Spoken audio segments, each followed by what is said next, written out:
우리의 뇌를 망가뜨릴 수 있다는 것을 우리가 기억해야 할 것입니다. 이 잠언에는 이렇게 말씀하고 있습니다. 잠언 20장 1절, 포도주는 거만하게 하는 것이요 독주는 떠들게 하는 것이라. 이에 미혹되는 자마다 지혜가 없느니라. 여러분과 저는 정말 많은 사람들이 술로 인하여 문제를 겪고 있다는 것을 알고 있습니다. 잠언 23장 31절로부터 33절에도 포도주는 붉고 잔에서 번쩍이며 순하게 내려가나니 너는 그것을 어떻게 하라고요? 보지도 말라. 너는 그것을 보지도 말지어다. 이 마시는 것뿐만 아니라 보지도 말라고 그랬어요. 여러분 왜 보지도 말라고 그랬을까요? 유혹되니까. 남들은 다 마시니까 저 정도 한 잔 괜찮지 않을까 유혹되기 때문입니다.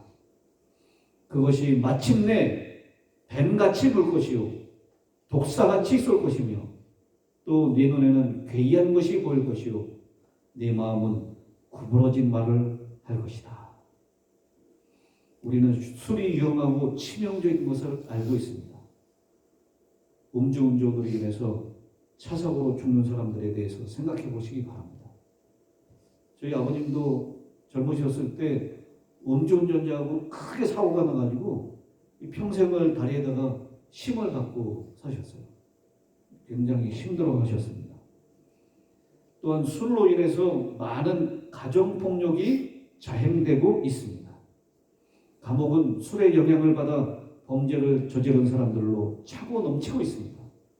술의 나쁜 영향으로 사람들이 부도덕한 범죄를 계속 저지르고 있습니다. 술이 해롭다는 것은 분명한 사실입니다.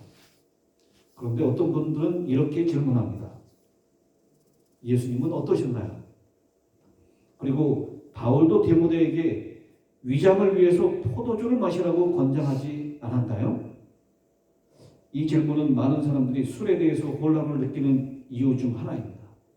그래서 우리는 성경이 말하고 있는 포도주가 무엇인지 그 의미를 전후에 있는 맥락을 통해서 살펴봐야지 그 뜻을 분명하게 이해할 수 있을 것이라고 생각합니다.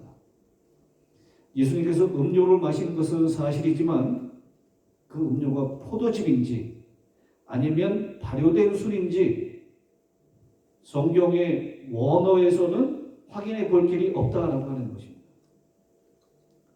또 디모데전서 5장 23절에 네 비위와 자주 나는 병을 인하여 포도주를 조금씩 쓰라라고 바울이 디모데에게 권면하고 있는데 이 성경줄을 이용해서 맥주나 와인과 같은 술을 마셔도 괜찮다라고 주장하는 사람들이 있습니다.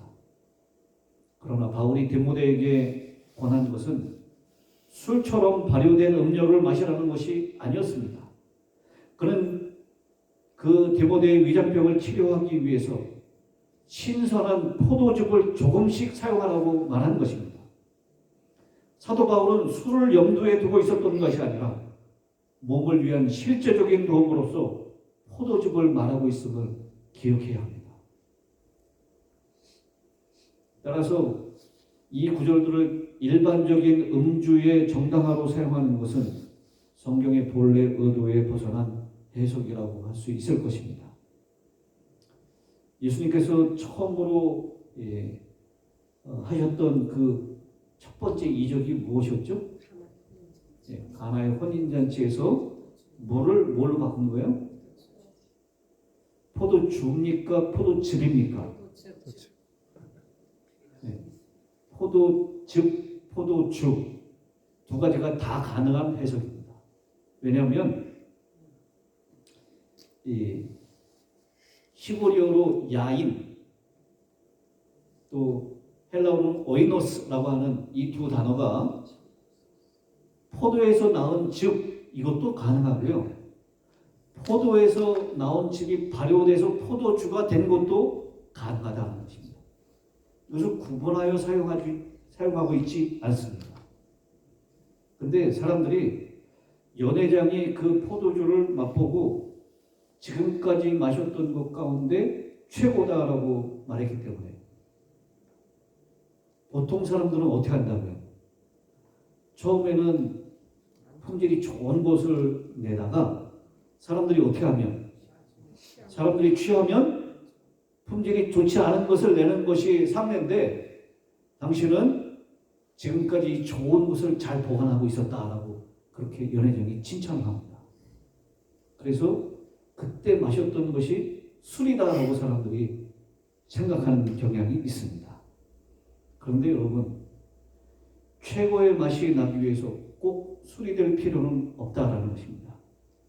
오히려 신선하고 달콤한 포도즙이 더 좋은 맛을 낼 수 있습니다.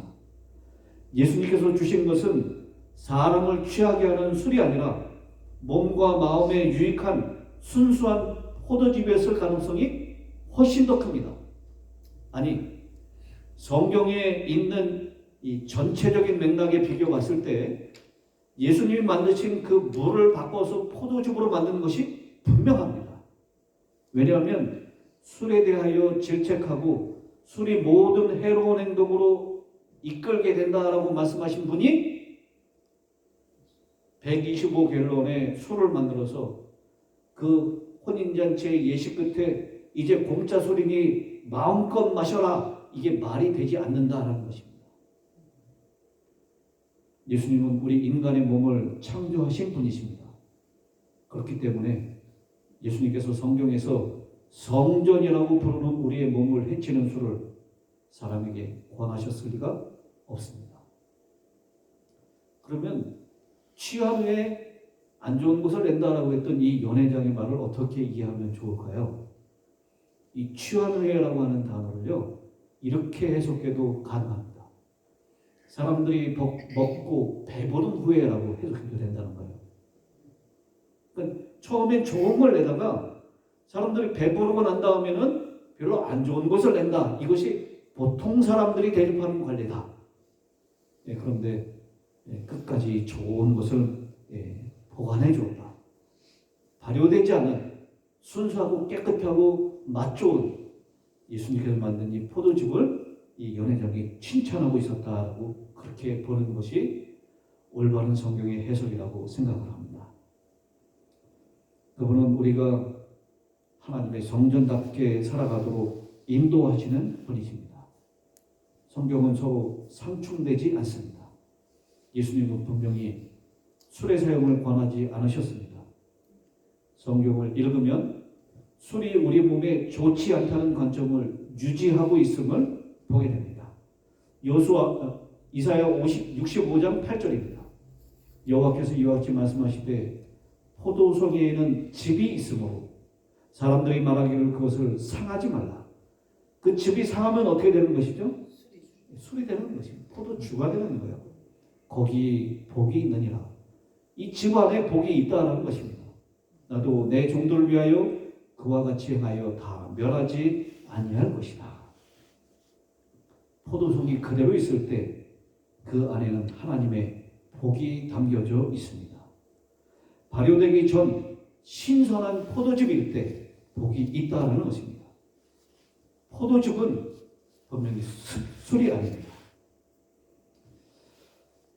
문맥을 성경에 나오는 이 포도주라는 단어가 나올 때 문맥을 잘 살펴야 하며 그 상황에서 하나님이 기뻐하시는 것은 무엇인지를 바르게 이해하는 것이 중요합니다. 그래서 우리가 던져야 될 질문은 단순히 이것이 옳은가 그른가 혹은 이것이 하나님의 뜻인가 아닌가가 아닙니다. 더 중요한 질문은 바로 이것으로부터 내가 어떻게 멀어질 수 있을까라고 하는 질문입니다. 하나님께서는 우리가 죄나 유혹에서 가장 안전한 거리에 머물기를 원하십니다. 이제 성경이 이 부분에 대해서 어떻게 가르치고 있는지 함께 살펴보도록 하겠습니다. 빌립보 4장 19절입니다. 나의 하나님이 그리스도 예수 안에서 영광 가운데 그 풍성한 대로 너희 모든 쓸 것을 채우시리라. 혹시 여러분 주위에 하루나 일주일 아니면 평생을 술 없이 사는 것이 불가능하다고 느끼시는 분이 있다면 한 가지를 꼭 기억하라고 말씀해 주시기 바랍니다. 하나님께는 능력이 있으십니다. 그분은 우리가 또 우리 주변에 있는 사람들이 술의 유혹에서 벗어나서 진정한 승리를 경험할 수 있도록 도우실 수 있는 분이십니다. 우리 스스로는 연약하지만 하나님의 힘을 의지하면 어떤 중독에서도 자유로워질 수 있음을 믿으시게 되길 바랍니다. 우리가 고통을 받고 사는 것이 하나님의 계획이 아닙니다. 하나님은 내가 도와줄게. 어떻게 극복해야 하는지 내가 그것을 극복하게 해줄게 라고 말씀하십니다. 우리의 쓸 것을 풍성한 대로 채우시는 하나님을 인하여 감사를 드리게 되길 바랍니다. 우리의 전두엽에 해를 끼치는 또 다른 것 하나가 바로 니코틴입니다. 미국과 서구 사회에서 매년 수많은 사람들이 니코틴으로 인해서 죽어가고 있습니다. 뉴욕의 슬런 캐터링 암 연구소에 의한 연구들은 담배를 피울 때마다 14.5분씩 수명이 단축된다라고 말합니다. 한 공항의 표지판에서는 흡연하는 순간마다 사는 시간이 1분 줄어듭니다라고 써있는 것을 보았습니다. 매우 심각한 문제입니다. 보험회사는 비흡연자가 평균적으로 14년 더 오래 산다라고 말하고 있습니다. 물론 십계명에서 흡연하지 말라라고 하는 계명은 없습니다. 그러나 살인하지 말지니라는 계명은 있습니다. 흡연은 바로 자신을 죽이는 일입니다. 매우 고통스럽게 서서히 자신을 죽이는 방법입니다. 수십 개의 보통 40여 종의 발암물질이 거기에 들어있다고 얘기합니다. 우리가 하나님과 교통해야 하는 신체 기관에 엄청난 피해를 입힙니다. 제가 흡연이 얼마나 나쁜지에 대해서 말할 필요가 없는데 그 이유는 외과 의사가 우리에게 그것이 좋지 않다고 오랫동안 말해왔기 때문입니다. 그런데 여러분, 너무나도 아이러니하게도 흡연을 많이 해가지고 외과 수술을 받고 있는 이 사람을 수술하고 나오는 외과 의사가 나와서 뭘 하죠? 나와서 담배를 피는 것은 우리 인간이 얼마나 연약한 존재인가를 보여주고 있는 단적인 예입니다. 우리는 함께 서로 도와주며 이 흡연으로부터 자유할 수 있도록 우리 주변에 있는 사람들을 도와줘야 할 것입니다. 제가 한국에 있을 때 이 흡연 예방하는 강사로 여기 초등학교, 중학교, 고등학교 이렇게 여러 학교들을 다녔던 경험이 있습니다. 여러분, 우리 주변에 이 담배에 노예가 돼가지고 그것을 끊지 못하는 사람들이 얼마나 많은지 모릅니다. 그런 말도 들어보셨죠? 술 끊은 사람은 상종을 해도 담배 끊은 사람하고는 상종하지 말아라. 그 얘기 들어보셨습니까? 예, 그 정도로 이 니코틴의 중독성이 강하다라고 하는 것입니다. 성경은 이렇게 말합니다. 내게 능력 주시는 자 안에서 내가 모든 것을 할 수 있느니라. 여기에서 한번 질문을 해봅시다. 누가 우리에게 능력을 주십니까? 바로 예수 그리스도이십니다. 또 한 가지 묻겠습니다. 우리가 할 수 있는 일은 몇 가지일까요?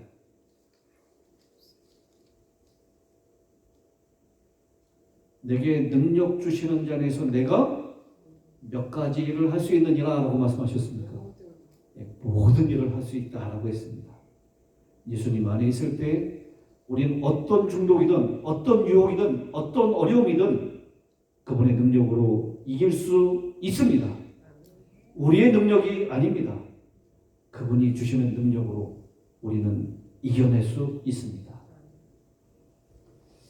여기서 제가 또 한 가지 말씀을 드리고자 합니다. 니코틴에 대해서 설명을 하고 있는데 요즘 손쉽게 구할 수 있는 우리의 전두엽을 망가뜨리는 또 한 가지가 있습니다.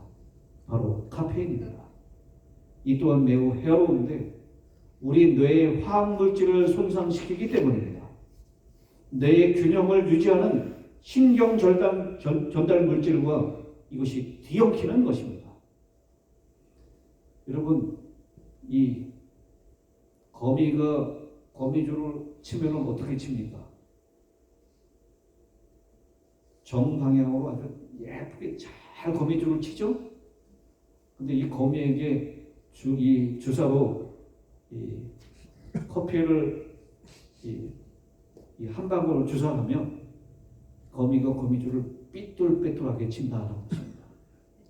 우리 뇌의 신경물질을 굉장히 혼란스럽고 혼동스럽게 만들어 본다는 것입니다.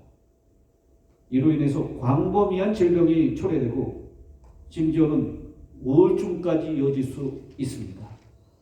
카페인은 우리에게 도움이 되지 않습니다. 의료 전문가들은 이 부분에 대해서 분명히 말하고 있습니다. 존스 홉킨스 의과대학의 발표는 이렇습니다. 카페인은 세계에서 가장 널리 사용되는 마음을 바꾸는 약이다라고 말했습니다. 듀크 대학의 제임스 레인 박사는 우리가 발견한 것은 카페인이 스트레스와 상호작용하여 스트레스를 강화시킨다라고 하는 것입니다. 여러분, 카페인이 우리를 차분하게 만들 것이라고 생각하지만 실제로는 더 흥분시키는 것이다라는 것입니다. 그리고 우리의 몸이 혼란을 겪고 있다는 것은 단지 우리의 몸이 있어야 할 곳으로 돌아가려고 하는 증상이다라는 것입니다. 우리 몸은 애초에 카페인을 먹지 말았어야 했다고 말하는 것입니다. 불행하게도 카페인은 미국인 10명 중에서 9명이 섭취하고 있는 물질입니다. 그렇다면 우리는 이런 질문을 해볼 수 있습니다. 그리스도인도 약에 중독되어야 될까요? 우리가 중독되어야 될 유일한 것은 유일한 약이 있습니다. 하나님의 말씀이 구약과 신약에 중독되어야 합니다. 예수님께서 이 부분에 대하여 본을 보이셨습니다. 십자가에서 큰 고통 가운데 계실 때 사람들이 갈대 끝에 스폰지를 넣고 그분께 대주었는데 거기에는 담즙과 식초를 섞은 액체가 묻혀 있었습니다. 이렇게 한 것은 그분께서 겪고 계시는 고통을 무뎌지게 만들기 위함이었습니다. 그들은 친절한 행위로 그렇게 한 것일까요? 그렇지 않습니다. 그들은 단지 십자가에서 더 많은 고통을 참으라고 한 것입니다. 예수님은 그것을 맛보고는 이게 무엇인지 알겠다고 하셨습니다. 그리고 그것을 마시지 않으셨습니다. 왜냐하면 십자가에 달려 계신 동안 그분은 아버지와 최대한 가까이 있어야 할 필요를 느끼셨기 때문입니다. 주님께서는 마취당하지 아니하고 맑은 정신으로 하나님과 함께 교통하기를 원하셨기 때문입니다. 그분과 아버지와 교통하고 그분의 음성을 듣는 것에 어떠한 해로운 영향이 끼치는 것을 받아들이지 않으셨습니다. 그것은 우리가 그분의 말씀을 발자취를 따라야 할 것을 보여주신 것입니다. 여러분, 우리의 전도입을 흐릿하게 만들고 우리의 신경을 혼란스럽게 만드는 각종 약물로부터 우리 모두가 자유할 수 있게 되기를 바랍니다. 계시록 22장 4절에는 그의 얼굴을 볼 터이요 그의 이름도 그들의 이마에 있으리라 라고 했습니다. 하나님의 품성이 우리 마음에 형성될 것을 말씀하고 있는 것입니다. 그렇기 때문에 우리가 하나님의 품성을 우리 마음에 갖기를 원한다면 우리는 우리 마음을 손상시키는 하나님의 음성을 듣는 것을 방해하는 그 어떠한 것도 취하지 말아야 할 것입니다. 우리는 우리의 육체를 최대한으로 잘 유지해야 합니다. 그래서 만일 술이나 니코틴이나 카페인의 노예가 되었다면 오늘 우리의 대제사장이신 예수님이 계신다는 사실을 기억하시고 그분께 맡길 수 있게 되길 바랍니다. 우리에게 승리를 주기 위하여 십자가에 달려 돌아가신 분을 기억하시기 바랍니다. 그리스도는 중독보다 더 강한 분이십니다. 그분만이 우리의 안 좋은 습관에서 승리할 수 있도록 도울 수 있습니다. 그분은 그렇게 하실 수 있고 또 그러기를 원하십니다. 어쩌면 이렇게 질문할 수 있습니다. 내 몸인데 무슨 상관입니까? 내가 원하는 대로 나는 할 것입니다 라고 그렇게 얘기할 수 있습니다. 그러나 성경은 우리의 몸이 우리의 것이 아니라고 말씀하고 있습니다. 고린도전서 6장 19절 20절입니다. 너희 몸은 너희가 하나님께로부터 받은 바 너희 가운데 계신 성령의 전인 줄을 알지 못하느냐. 너희는 너희 자신의 것이 아니라 값으로 산 것이 되었으니 그런즉 너희 몸으로 하나님께 영광을 돌리라. 아멘. 요한복음 10장 10절입니다. 도둑이 오는 것은 도둑질하고 죽이고 멸망시키려는 것뿐이요 내가 온 것은 양으로 생명을 얻게 하고 더 풍성히 얻게 하려는 것이라. 예수님은 우리에게 더 좋은 삶을 주시기 위하여 오셨습니다. 그러나 우리는 우리 자신에게 해를 입히면서 오히려 더 좋은 삶을 살고 있다라고 착각하고 있는 것입니다. 출애굽기에 가면 하나님께서 이스라엘 백성들이 애굽을 떠날 때 주신 약속이 있습니다. 출애굽기 15장 26절 너희가 너희 하나님 나 여호와의 말씀을 들어 순종하고 내가 보기에 의를 행하면 내 계명에 귀를 기울이면 내 모든 규례를 지키면 내가 애굽 사람에게 내린 모든 질병 중 하나도 너희에게 내리지 아니하리니 나는 너희를 치료하는 여호와임이라. 우리 제일 마지막 문 밑에 있는 문단을 한번 같이 읽어보겠습니다. 시작. 나는 너희를 치료하는 여호와임이라. 아멘. 이스라엘 백성이 애굽을 떠날 때 그들은 질병으로 신음하는 사람들을 그런 병자들로 가득 찬 나라를 뒤로 하고 나왔습니다. 이집트의 미라에서 밝혀진 사실은 이집트인들이 현대 생활 방식의 질병을 앓고 있었다는 것을 보여줍니다. 그들은 암과 심장병, 당뇨병, 충치를 앓고 있었습니다. 스트레스를 받은 것입니다. 하나님은 우리에게 말씀하십니다. 나를 따라오면 이 모든 것에서 자유롭게 해주겠다. 건강하고 온전하여 이러한 질병에 걸리지 않을 것이다 라고 약속하고 계십니다. 우리는 어떻게 우리가 이 질병으로부터 그 위기로부터 해결해 나갈 수 있는지 알아내려고 노력하고 있습니다. 하지만 하나님은 오래전에 그것을 이미 알고 계셨습니다. 문제는 우리가 하나님을 제외한 모든 사람들의 말을 듣고 있다는 것입니다. 만약 우리가 새 차를 산다면 새 차와 함께 딸려오는 설명서가 올 것이고 설명서는 다음과 같이 말할 것입니다. 이 차를 잘 운영하기 위해서는 이러한 기름을 넣고 타이어 압력은 여기에 맞춰 주십시오. 이러한 여러 설명들이 있을 것이고 우리는 그 설명서를 잘 따를 것입니다. 그렇게 하는 것만이 그 차를 가장 잘 유지하는 길인 것임을 알고 있기 때문입니다. 하나님을 믿는 자들에게는 성경이 바로 우리 몸을 어떻게 사용해야 할지 알려주는 설명서와 같습니다. 계시록 14장 7절에 하나님을 두려워하며 그에게 영광을 돌리라.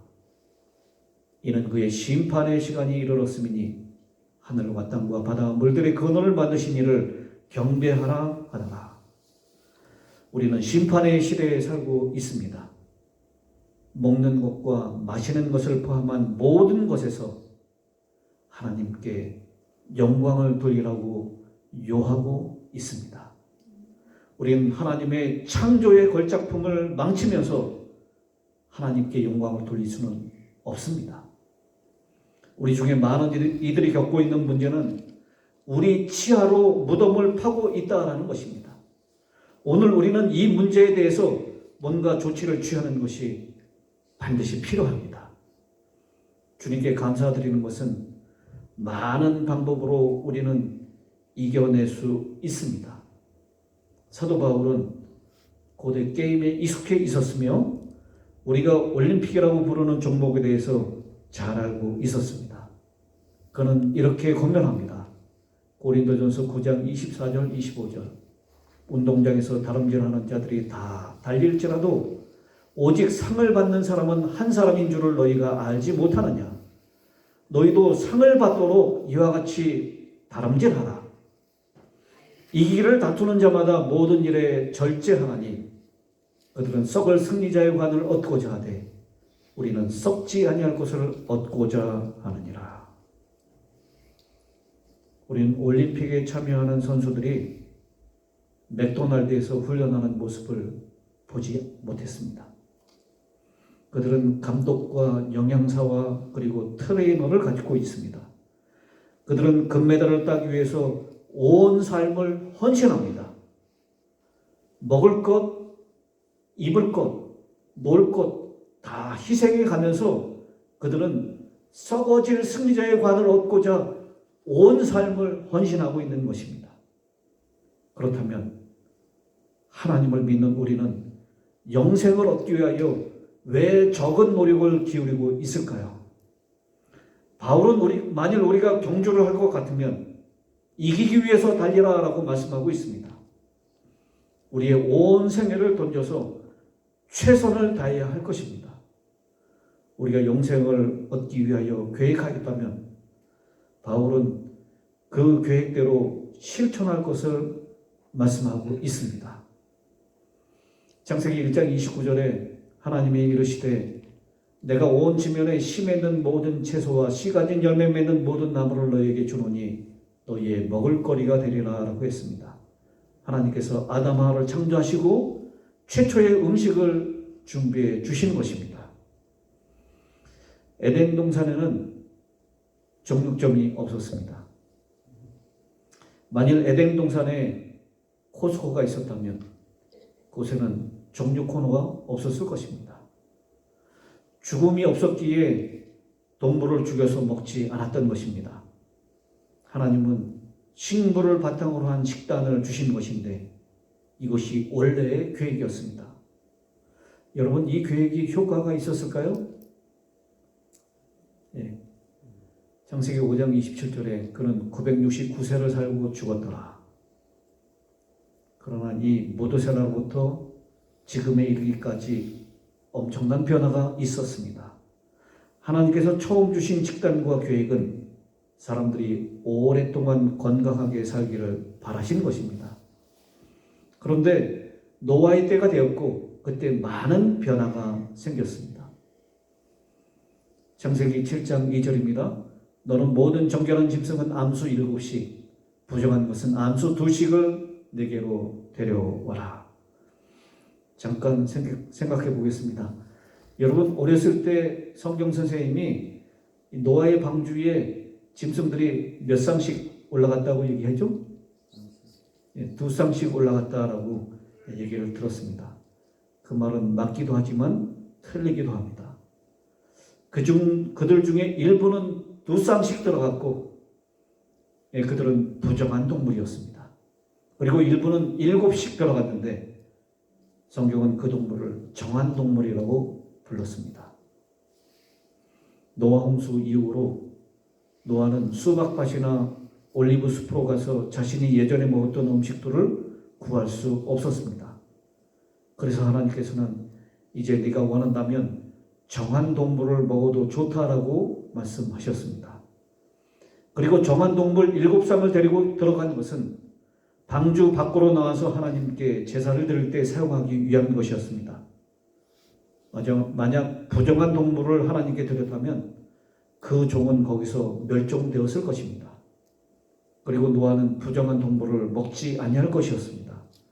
이처럼 부정한 동물을 2씩, 정한 동물은 7씩 들어가도록 하나님께서 계획하셨습니다. 여기서 말하는 정한 동물, 부정한 동물이 구분되고 있던 때를 보시면 이때는 이스라엘 나라가 생성되기 전임을 알 수 있습니다. 만일 여러분이 다른 사람들에게 부정한 음식에 대해서 말을 한다면 그 규칙은 누구를 위한 것이라고 사람들이 얘기합니까? 유대인들을 위한 것이다라고 대답할 것입니다. 하지만 노아 홍수 시대 때는 유대인이 없었습니다. 이 문제는 우리 모두의 건강과 복지를 위한 것이었습니다. 이것은 한 나라만을 위한 규칙이 아니었습니다. 레기 11장 3절에 모든 짐승 중 굽이 갈라져 족발이 되고 책임지라는 것은 너희가 먹어라 라고 했습니다. 4절에 가면 뭐가 등장하죠?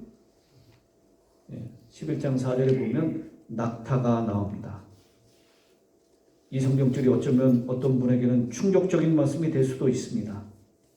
정육점에 가서 아무 생각 없이 이런 고기를 사서 집에 가서 요리해 먹었던 여러분들에게는 특별히 더할 것입니다. 낙타는 굽이 갈라지지 않았습니다. 비록 낙타가 책임지는 하지만 굽이 갈라지지 않았기 때문에 낙타는 먹지 말라라고 하신 것입니다. 레기 11장에서 토끼와 다른 고기들도 금하고 있습니다. 그들은 부정한 음식이기 때문입니다. 그런데 전 세계적으로 아마 7절에 있는 말씀이 아마 큰 도전 과제로 다가올 것입니다. 돼지는 굽이 갈라져 족발이로 돼 책임지를 못함으로 너희에게 부정하니 라고 말씀합니다.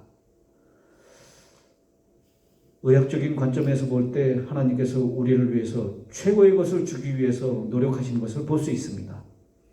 하나님은 동물을 창조하셨지만 그 동물을 먹도록 만드신 것은 아닙니다. 돼지를 금하신 이유는 돼지고기는 사실상 우리가 먹는 어떤 고기보다 더 많은 지방을 함유하고 있기 때문입니다.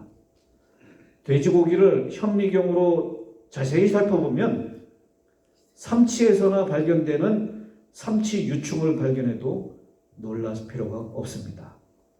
그들은 여러분의 몸에 파고들어 큰 불편함을 일으킬 것이고 여러분에게 다양한 질병을 유발시킬 것입니다. 사실 이 음식은 하나님께서 먹지 말라고 하신 것을 먹는 것입니다.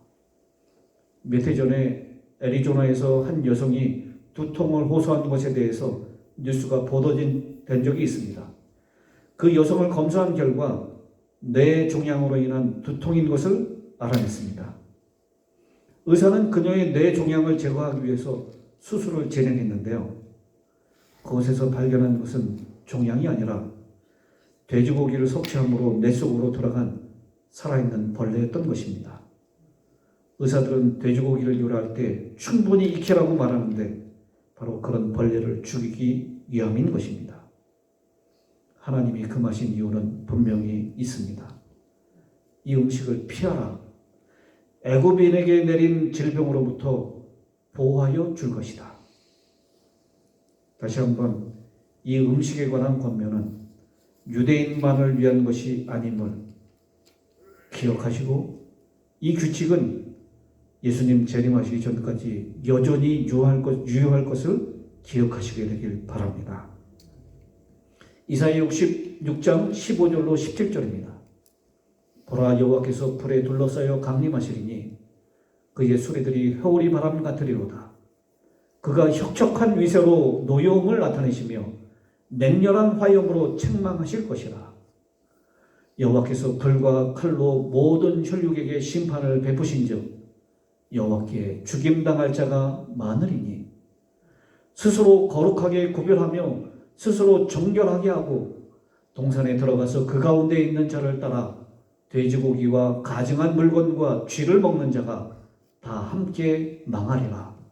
여호와의 말씀이니라. 하나님은 돼지를 쥐와 같은 그런 가증한 물건으로 구분하고 있습니다. 여러분은 아무리 배가 고파도 쥐를 여러분의 식탁에 올리지 않을 것입니다. 마찬가지로 하나님께서는 돼지도 쥐와 같이 취급하고 계신다는 것을 기억하시기 바랍니다. 이 그림을 보면 여러분들은 아마 군침이 돈다라고 얘기하실 수 있습니다. 레기 11장 9절로 10절에 있는 말씀에 바다 생물에 대해서 언급하고 있습니다. 물에 있는 모든 것 중에 너희가 먹을 만한 것은 이것이니 강과 바다와 다른 물에 있는 모든 것 중에서 지느러미와 비늘 있는 것은 너희가 먹되 물에서 움직이는 모든 것과 물에서 사는 모든 것 곧 강과 바다에 있는 것으로서 지느러미와 비늘 없는 모든 것은 너희에게 가증한 것이라. 여러분, 동물들을 말씀하실 때는요, 색임질하고 굽이 갈라진 것은 너희에게 정한 것이다. 그렇지 않은 것은 어떤 것이다 라고 했어요? 가증하다고 표현 안 했어요. 부정하다고 했어요. 영어로 하면 clean, unclean 이렇게 말씀하셨어요. 근데 이 물에 있는 것을 말씀하시면서는요, 부정하다라고 말씀하시지 않고 가증하다라고 말씀하십니다. 여러분, 그 차이점을 잘 이해하셔야 될 것입니다. 굉장히 강하게 말씀하고 계시는데 하나님께서 여기에서 가증하다고 말씀하시고는 나중에 더 이상 가증하지 않다라고 말씀하신 기록은 성경에 없습니다. 여기서 가증하다 말씀하시고 다른 곳에서 이게 깨끗하게 됐다라고 말씀하시지 않으셨어요. 얼마 전에 사람들은 체사피크만을 청소하기 위해서 체사피크만 안에 굴 농장을 만들었습니다. 체사피크가 어디에 있는지 아시죠? 버지니아하고 메릴랜드 주변에 있는 대서양과 연결되어 있는 만입니다. 거기가 굉장히 크게 오염이 됐어요.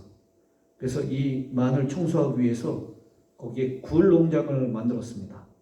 그리고 굴과 같은 여과 생물들이 더러운 물을 빨아들여서 불순물을 흡수하고 깨끗한 물을 내뱉어 환경을 정하여 수질이 향상되었다라고 얘기합니다. 그것은 참으로 경이로운 일입니다. 먹도록 설계된 것은 아니지만 하나님은 정말로 좋은 일을 하도록 설계해 놓으신 것입니다. 이러한 바다 생물들은 죽은 동물을 먹는 것입니다. 해양 다이버들이 훈련할 때 시체를 찾기 위해서 개가 줄지어 있는 것을 찾으라는 조언을 듣게 됩니다. 그 이유는 그러한 생물들은 죽은 물체를 먹기 때문입니다. 그러한 생물을 우리의 입속에 집어넣는 것은 절대로 하나님께서 계획하신 것이 아닙니다. 그것은 하나님을 영화롭게 하지 못할 뿐만 아니라 우리의 몸에 큰 해를 입히는 것입니다. 요즘 저 게를 먹고 새우를 먹고 이게 뭐 굉장히 특별히 저 뭐 가재 같은 거 이게 아주 굉장히 비싸고요. 사람들에게 아주 인기 있는 맛있는 그런 식품 가운데 하나로 등장하고 있는데요. 성경에 또한 조류에 대해서도 얘기를 하고 있습니다. 레기 11장 13절 새 중에 너희가 가증히 여길 것은 이것이라. 이것들이 가증한 즉 먹지 말지니 곧 독수리와 솔기와 물수리와 우리는 자연스럽게 우리가 원하는 것을 원하게 됩니다. 냄새가 좋으면 먹고 여러분 이런 고기를 굽고 생선을 막 이렇게 삶는 냄새가 나면 참 먹고 싶은 충동이 생기신가요? 네. 저도 옛날에 그 참 냄새가 좋았는데 이제는 이제 별로 냄새가 안 좋아요. 우리는 냄새가 좋으면 먹고 싶고 맛이 좋으면 먹어야 했습니다. 기분이 좋다면 우리는 그것을 해야만 합니다. 우리는 더 이상 우리의 높은 생각들에 이끌리지 않습니다. 우리는 하나님의 영에 이끌리지 않고 대신 우리 자신의 욕망에 이끌려가고 있습니다. 그 우리 자신의 욕망이 우리를 무덤으로 인도하는 것입니다. 어떤 사람들은 예수님이 십자가에서 돌아가시면서 이것들을 바꾸지 않았나라고 궁금해합니다. 만일 돼지 한 마리를 십자가 앞에 놓고 그 돼지를 주목해 보시기 바랍니다. 예수님이 십자가에서 죽으실 때 그 돼지는 변하지 않고 여전히 돼지일 뿐입니다. 전혀 변하지 않았습니다. 이전에도 부정하였고 십자가 이후에도 부정한 것입니다. 예수님이 돌아가신 것은 죄인을 정결케 하기 위함이었습니다. 돼지를 정결케 했다라는 기록을 찾아볼 수는 없습니다. 여러분, 이 우리의 건강을 위해서 주님께서 자세하게 설명해 주신 레위기에 있는 말씀은 요즘 신학자들 가운데 이것은 예식적인 법에 불과하다라고 주장하는 학자들도 많이 생겨나고 있습니다. 그런데 분명한 것은 하나님께서 우리 몸을 지으셨고 그분께서 우리 몸의 건강에 유익한 것이 무엇인지를 너무나 잘 알고 계십니다. 예식법이 아니라 이건 분명히 우리의 몸을 위한 건강의 법이라는 것을 기억하시게 되길 바랍니다. 그래서 하나님은 우리 모두가 우리 몸을 잘 보존하기를 바라십니다. 우리는 하나님께서 우리에게 줄 수 있는 모든 복을 주시기를 원하시고 이것은 너를 위한 나의 뜻이 아니다라고 말씀하실 때 그 말씀을 따라서 우리는 순종해야 할 것이 아니겠습니까? 그러나 불행하게도 나는 그런 습관이 있습니다. 몇 년 동안 그 일을 해왔고요. 이것이 바로 내가 살아가는 방식입니다라고 그렇게 말할 수도 있을 것입니다. 하지만 예수님을 믿는다는 것은 우리가 전에 즐기던 많은 것을 그만둬야 한다는 것입니다. 기쁘지 아니할지라도 예수님께 굴복하며 겟세마네 동산에서 기도하신 예수님의 기도를 우리는 해야 할 것입니다. 제 뜻대로 마옵시고 주님의 뜻대로 하옵소서. 주님, 저는 매기를 좋아하지만 제 뜻이 아닌 당신의 뜻이 이루어지기를 원합니다. 주님, 저는 담배 없이 어떻게 살지 모르겠습니다. 그렇지만 제 뜻대로가 아닌 주님의 뜻이 이루어지기를 원합니다. 이렇게 오래 술을 마셔왔지만 주님의 뜻이 이루어지기를 원합니다라고 고백할 수 있어야 할 것입니다. 우리는 하나님의 뜻 행하는 것이 우리에게 자연스럽게 될 때까지 이 기도를 계속해서 해야 할 것입니다. 그리고 우리는 하나님을 등지고 다시 세상으로 돌아가지 말아야 할 것입니다. 우리는 영생을 위하여 성장하고 준비되어야 될 것입니다. 로마서 12장 1절 2절입니다. 그러므로 형제들아 내가 하나님의 모든 자비하심으로 너희를 권하노니 같이 읽겠습니다. 너희 몸을 하나님이 기뻐하시는 거룩한 산 제물로 드리라. 이는 너희가 드릴 영적 예배니라. 아멘. 오늘 그런 결정을 하셔야 합니까? 오늘 여러분의 삶 가운데 무엇인가 끊어내야만 하십니까? 오늘 예수님께 굴복해야 하는 것이 있으십니까? 그렇다면 실행에 옮기시게 되길 바랍니다. 지금 여러분의 모든 삶을 하나님께 굴복하시게 되길 바랍니다. 이 세대를 본받지 말고 오직 마음을 새롭게 함으로 변화를 받아 하나님의 선하시고 기뻐하시고 온전하신 뜻이 무엇인지 분별하도록 하라. 우리는 예수님께서 네 온 마음과 영혼과 힘을 다하여 하나님을 사랑하라고 하신 말씀을 기억해야 될 것입니다. 여러분 모든 것을 드리십시오. 제단 앞에 모든 것을 내어놓으십시오. 예수님께서 여러분의 모든 것을 취하도록 하십시오. 여러분의 접시 위에 있는 것도 주님께 드리시게 되길 바랍니다. 여러분의 몸속으로 들어가는 것도 여러분의 마음에 있는 그 모든 것도 하나님께 내어놓으시게 되길 바랍니다. 하나님이 여러분의 모든 것을 소유하기를 원하십니다. 그분이 그렇게 소유하실 때 우리는 그분의 모든 것을 소유하는 복 있는 백성이 될 것입니다. 몇 년 전 유타의 한 협곡에서 있었던 일을 들은 적이 있습니다. 아론 랄스톤이라고 하는 젊은이가 하이킹을 하고 있었습니다. 그는 아무에게도 그가 어디로 가는지 말을 하지 않고 떠났습니다. 그가 혼자 하이킹을 하고 있을 때 바위가 떨어져서 그는 바위에 끼게 되었습니다. 그가 가진 것은 둔탁한 주머니 칼뿐이었습니다. 아무도 그를 찾지 못할 것이기 때문에 이제 그곳에 끼어 있는 것은 생사의 문제가 되었습니다. 결국 그는 그의 팔을 잘라내고 나오게 되었습니다. 여러분, 저 사진에 팔이 한쪽에 저렇게 된 거 보이시죠? 정말 극한 결정이었지만 그는 목숨을 건질 수 있었던 것입니다. 여러분, 오늘 우리가 끊어내야 할 것이 있다면 우리의 몸을 살리기 위하여 과감하게 끊어낼 수 있도록 하나님께서 저와 여러분과 함께 하시게 되기를 바랍니다. 감사합니다.